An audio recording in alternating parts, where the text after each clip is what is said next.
नमस्कार लाडक्या बहिणींनो, स्वागत आहे तुमचं आपल्या लाडक्या क्रिएटिव्ह मराठी या चॅनलमध्ये। तर पहा, लाडक्या बहिणींसाठी अत्यंत महत्त्वाचे अपडेट समोर घेऊन आलेलं आहे। अपडेट काय असणार आहे, संपूर्ण अपडेट जाणून घेणार आहोत। तत्पूर्वी लाडक्या बहिणी जर आपल्या चॅनलवरती नवीन असाल तर नक्कीच लाडक्या क्रिएटिव्ह मराठी या चॅनलला सबस्क्राईब करून बाजू बेल आयकॉन देखील प्रेस करून टाका, जेणेकरून नवीन अपडेट तुमच्यापाशी लवकरात लवकर येत राहतील। तर चला, कोणताही वेळ वाया न घालवता आजच्या व्हिडिओला आपण सुरू करूयात।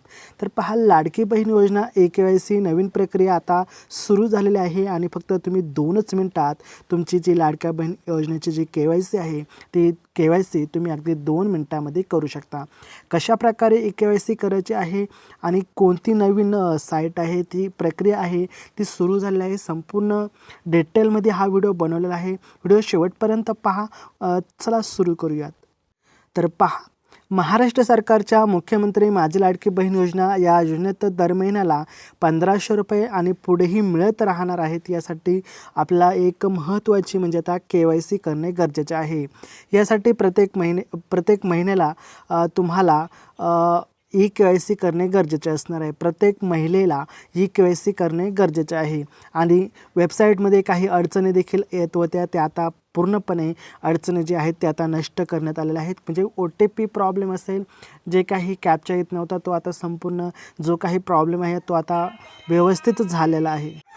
तर खूप महत्त्वाची ही अपडेट आहे आणि साईट देखील आता व्यवस्थित चालू आहे। ही प्रक्रिया खूप सोपी आहे आणि फक्त तुम्ही 2 ते 5 मिनिटांमध्ये तुमची जी KYC आहे ती तुम्ही KYC अपडेट करू शकता, KYC पूर्ण करू शकता। आता KYC कशा प्रकारे करायची संपूर्ण अपडेट या ठिकाणी जाणून घेणार आहोत। तत्पूर्वी व्हिडिओला लाईक करून घ्या, लाईक करत नाही तुम्ही सबस्क्राईब करा अशाच महत्त्वाच्या अपडेटसाठी। तर पहा, लाडकी बहीण योजना KYC करण्यासाठी तुमचा आधार क्रमांक आणि तुमच्या पतीचा किंवा वडिलांचा आधार क्रमांक लागणार आहे।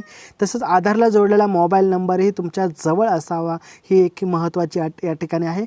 आणि हे दोन्ही आधार नंबर तुमच्या जवळ असावे, त्याचबरोबर मोबाईल नंबर देखील चालू स्थितीमध्ये असावे। तर पहा, लाडक्या बहिणींनो, आता KYC कशा प्रकारे करायची संपूर्ण अपडेट आपण या ठिकाणी पाहत आहोत। सर्वात आधी तुम्हाला गुगलवरती जायचं आहे आणि गुगलवरती सर्च करायचं आहे लाडकी बहीण महाराष्ट्र gov.in असं तुम्हाला टाईप करून घ्यायचं आणि सरकारची वेबसाईट तुम्हाला पहिल्याच नंबरला दिसेल, त्या ठिकाणी तुम्हाला क्लिक करायचं आहे। तिथे तुम्हाला लाभार्थी KYC पूर्ण करण्यासाठी असा मोठा बॅनर दिसेल पिवळ्या कलरचा, त्यावरती क्लिक करून घ्यायचं आहे। क्लिक केल्यानंतर तुम्हाला सर्वप्रथम तुमचा आधार क्रमांक त्या ठिकाणी टाकायचा आहे आणि एक कॅप्चा येणार आहे, कॅप्चामध्ये काही अंक देखील अशा प्रकारे असतील, हाही तसंच उतरायचं आहे, अशा टाकायचं आहे। त्यानंतर मी सहमत आहे यावरती या चौकोनावरती तुम्हाला क्लिक करून घ्यायचं आहे आणि OTP पाठवा बटनवरती क्लिक करायचं आहे। काही ठिकाणी सेंड OTP किंवा OTP पाठवा असं देखील ऑप्शन असतो, मराठी आणि इंग्लिश दोन्ही प्रकारे असते। काही सेकंदच तुमच्या मोबाईलवरती 6 अंकाचा जो OTP असतो तो तुम्हाला OTP येईल, तो OTP त्या ठिकाणी टाकायचा आणि सबमिटवरती क्लिक करायचं आहे। आणि पहा, लाडक्या बहिणींनो, सबमिटवरती क्लिक केल्यानंतर तुम्हाला दुसरा ऑप्शन येईल, पती किंवा वडिलांचा आधार क्रमांक त्या ठिकाणी टाकायचा आहे आणि OTP पुन्हा एकदा टाकायचा आहे। पहा, या ठिकाणी दुसरा आधार क्रमांक टाकण्याचा टप्पा आपण थोडक्यात पाहूयात। काही लाडक्या बहिणींना थोडा अवघड जात आहे। जर तुम्हाला विवाहित असेल तर पतीचा आधार क्रमांक टाकायला लागणार आहे। जर तुमचं लग्न विवाहित झालं असेल तर तुमच्या पतीचं या ठिकाणी आधार क्रमांक लागणार आहे। जर तुम्ही अविवाहित असाल तर तुमच्या वडिलांचा आधार क्रमांक या ठिकाणी लागणार आहे। त्याचप्रमाणे परत एकदा तुम्ही सहमत आहे आणि OTP जो कॅप्चा आहे तो टाकायचा आहे, पुन्हा OTP सेंड OTP पाठवा या ऑप्शनवरती क्लिक करायचं आहे आणि तुमच्या मोबाईलवरती OTP आल्यानंतर तो OTP त्या ठिकाणी टाकायचा आहे आणि सबमिट बटनावरती क्लिक करून घ्यायचं आहे। अशा प्रकारे आहे आणि OTP टाकल्यानंतर तुम्हाला एक छोटासा फॉर्म पाहायला मिळेल।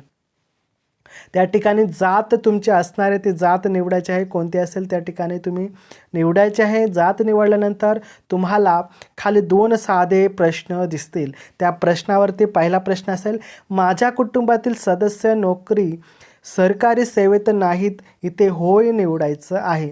दुसरा प्रश्न आहे, माझ्या कुटुंबातील फक्त एकच विवाहित आणि एक अविवाहित महिला लाभ घेत आहे, इथे दोन्ही ऑप्शनवरती होय निवडायचं आहे। चला पुढे पाहूयात। त्यानंतर तुम्हाला KYC पूर्ण झाले असा मोठा हिरव्या कलरमध्ये मेसेज पाहायला मिळेल. आता महत्त्वाची गोष्ट पाहूयात, ही संपूर्ण प्रक्रिया 2 ते 5 मिनिटात पूर्ण होते. त्यामुळे KYCची लास्ट शेवटची तारीख आहे 18 नोव्हेंबर 2025. त्याआधी तुम्हाला KYC करून घ्यायचं आहे. जर तुम्ही KYC केली नाही तर पुढच्या महिन्यापासून तुम्हाला जो 1500 रुपयाचा लाभ आहे तो आता बंद होणार आहे. म्हणून उशीर करू नका, लगेच तुमची KYC पूर्ण करून घ्या. पुढे तुमच्या खात्यात दर महिन्याला 1,500 रुपये मिळत राहतील. आणि कोणतेही प्रश्न असतील तर कॉमेंटमध्ये सांगायला विसरू नका. चला भेटूया पुढच्या व्हिडिओमध्ये. तोपर्यंत जय हिंद, जय महाराष्ट्र, वंदे मातरम.